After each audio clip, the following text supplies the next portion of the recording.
Thank you so much.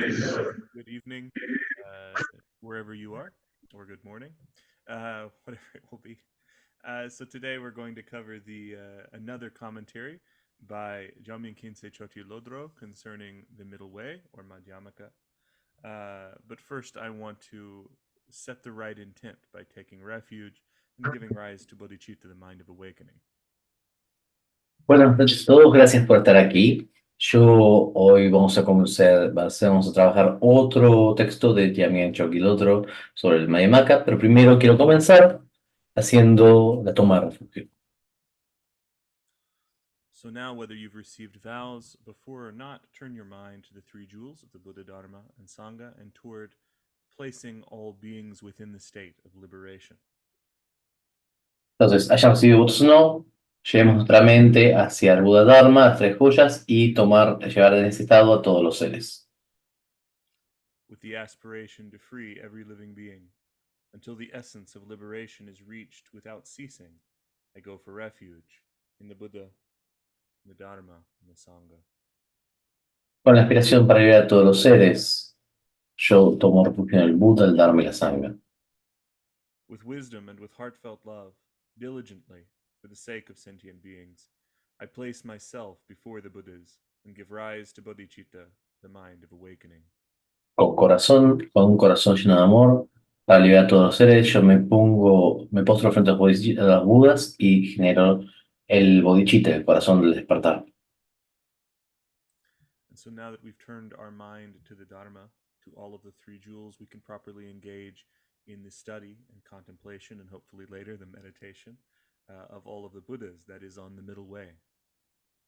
Entonces, ahora que hemos tomado refugio, podemos empezar a estudiar la meditación de todos los Budas, que es el camino medio. So again, this teaching comes from the great master Jamyen Khyentse Choti Lodro, who I introduced last time. He was the body emanation of Jamyen Khyentse and wrote a great deal from Dzongsar Monastery on all of the 8 chariots. But of all of it, twice he really condensed the teachings on the middle way between extremes of attachment, extremes of aversion, of eternalism, and of nihilism. And previously, I taught his most concise or definitive manual on this. And now, even though it isn't very long, I'm going to teach on the longer instruction. Entonces, yo ya expliqué un poquito de la enseñanza de Jamyen Choki Lodro y cómo él escribió sobre esto, pero hoy va a ser un poquito más, si él ya explicó algunas formas de meditar con este texto, él ahora va a explicar un manual un poquito más explícito.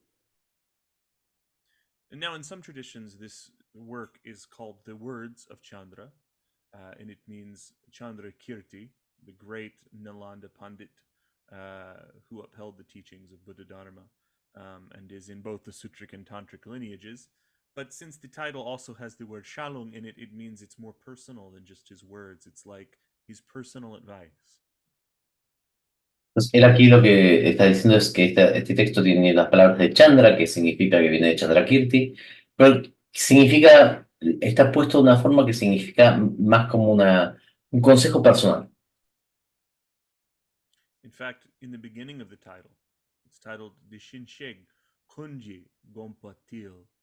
Dishinsheg, this means all of the Tathagatas, all of those who have gone beyond. Tathata literally means beyond any kind of concept, any kind of idea. And Kunji, Kungong, this means all of their intention, all wrapped together. And so again, whatever the name or the form of the Buddha that has arisen, this particular teaching is saying it's their gong, it's their intent, no different than any of that. Y lo que esta enseñanza tiene es que dice que es esencialmente la intención de todos los Budas que han surgido, ninguno tiene una intención diferente a esta. And then it says etadral, tedral. This means beyond any kind of extreme. This is because in the Buddha Dharma, there's no kind of eternalistic principle whatsoever. But even though that's true, we acknowledge that objects, dharmas, phenomenon, they still arise. Whether or not there's any kind of internal intent behind the wheel that moves them, right? It doesn't matter. They still arise as they are. and yet we don't have any kind of eternal principle. And so it said, uh, te means an extreme, dral means free of it. So not only that it's not there, but this particular teaching can free us of those extremes. Y por otro lado, dice en la... esto tiene que ver con que los objetos están libres de extremos. Porque si bien los objetos surgen de forma eh, ilusoria, siguen apareciendo. Entonces tenemos que entender que lo que surge sin caer en los extremos.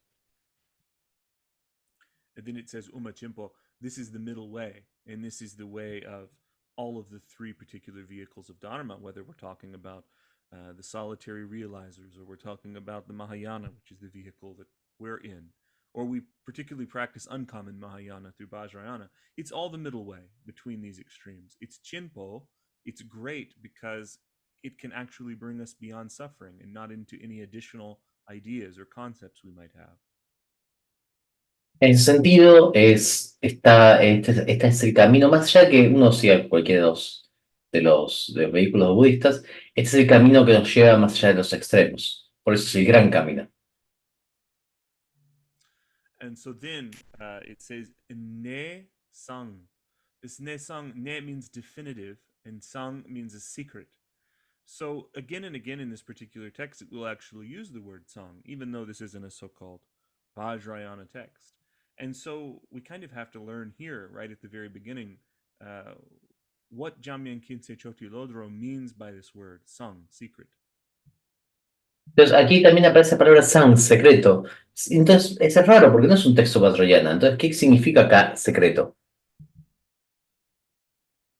From the ultimate level, sang is secret because it can't be expressed in words.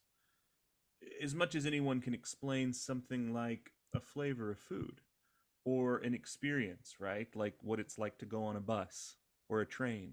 If one hasn't really experienced it, those words pale in comparison to the actual experience.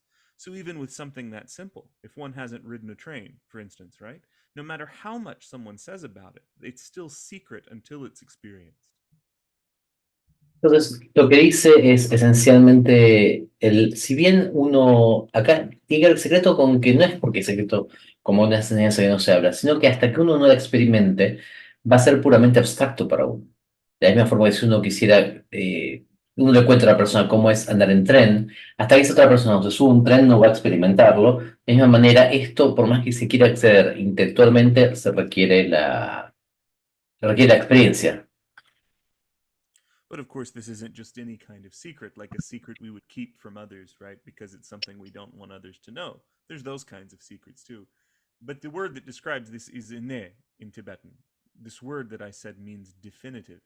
Because of all the things that you can experience that can't be explained with words, the experience of liberation through Buddhahood is the definitive one. It's the one that makes your life meaningful.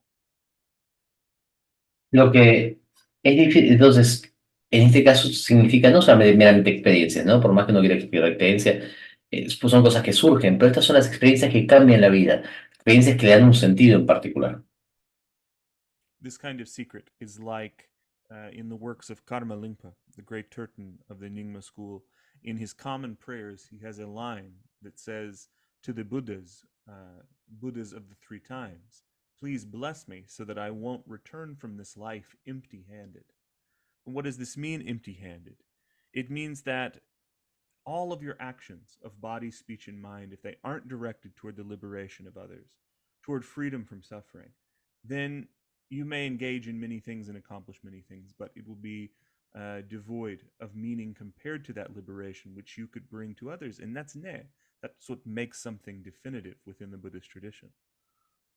Esencialmente es como lo que dice, Choki Loro, no me dejen llegar, no me dejen irme esta vida sin algo, y ese algo es la posibilidad de ayudar a los otros seres. Es definitiva en el sentido de que nos da algo, una herramienta para ayudar al resto de todos los seres sintientes. So the first line, as in any work of this nature, is a homage, that is paying homage to the inspiration behind this work. And so he says, I prostrate, which is a kind of paying homage, right, to the guru and protector Manjughosha. Entonces lo primero que dice es, me postro frente al guru Manjughosha. This is because Manjushri or Manjughosha, which means, noble speech or gentle speech, is the Buddha that governs cutting through all of these kinds of extremes, all of these extraneous distractions, right to the meaning of what we should adopt and put into practice. Y esto es porque Manjushri, Manjughosha